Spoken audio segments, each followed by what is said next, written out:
Okay, so here's my worksheet from last week. I'm going to be drafting out this rectangle, and I will also add in my guidelines. Okay, so my total waist calculation with seam allowance is 10 1/8, and my total length, including seam allowances and the hem allowance, is 16 3/8. So that's the big rectangle that I want to make. Remember, the quilting rulers are really good for drafting long stretches of a pattern, but I prefer the drafting rulers for actual measurements. So I'm going to use the drafting ruler first to plot out my measurements. Okay, I'm bringing this up so you can see my paper a little bit better. I have to kind of cut off that little notch down there. So I'm going to use my super long ruler to make a straight line at the bottom, make sure that that is squared off before I start drafting.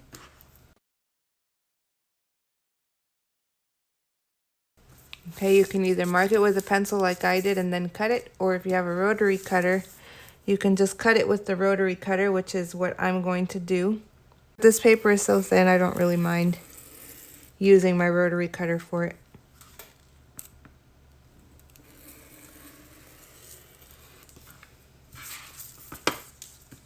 Okay, now I know that the bottom of that is nice and squared off. My long measurement is 16 3/8, so I'm going to use my 18-inch drafting ruler to mark that.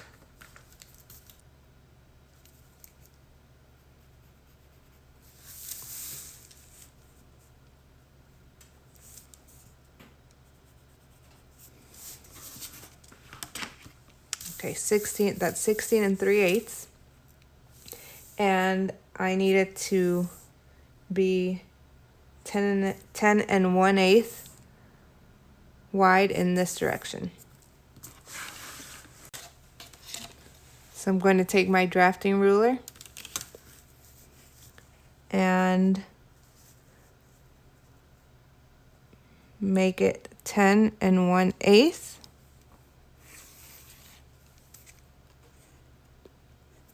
Square that off and mark 10 1/8 on this side.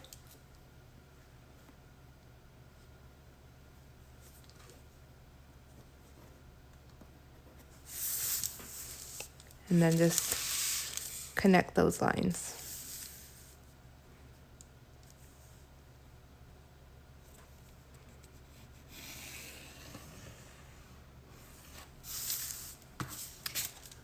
Okay. I'm going to go ahead and just cut this out just so that it'll be easier to work with in front of the camera. All right, so now I'm going to transfer these guidelines onto this pattern. The first thing I'm going to mark is my fold line indication.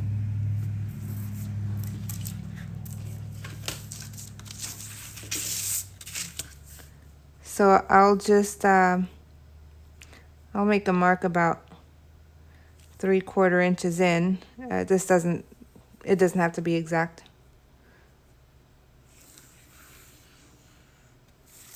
Okay.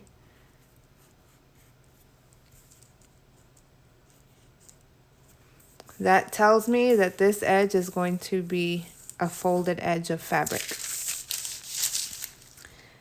Then I'm going to mark in my hem allowance, which we're going to fold in 1/4 inch and then another inch.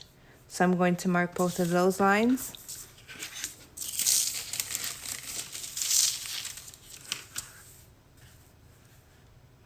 And I'm going to make these dashed lines. There's 1/4 inch, now another inch after that.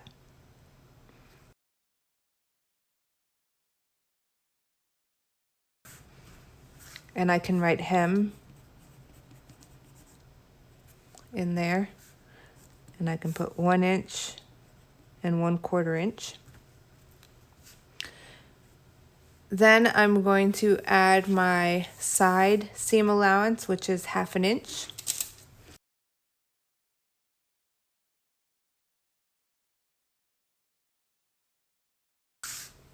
And I can write SS, which tells me it's the side seam. And I'm going to write 1/2 inch. Then the top is going to be folded down 1/2 inch and then another 1 inch and 3/8. And this 1 1/4 mark, that's where we're going to put our final stitching casing in the elastic. So I'm going to flip this over.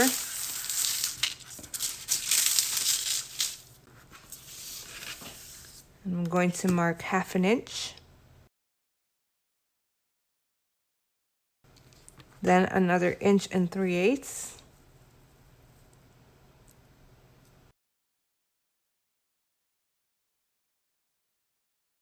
And then another 1 1/4 inch.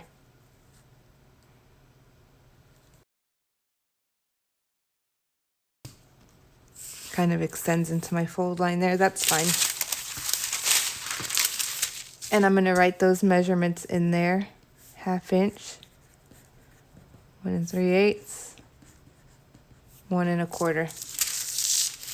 Okay, if you wanted to, you could make notches here on the side to indicate where all those fold lines will be. And you could transfer those onto your fabric if you want to. It's not really necessary.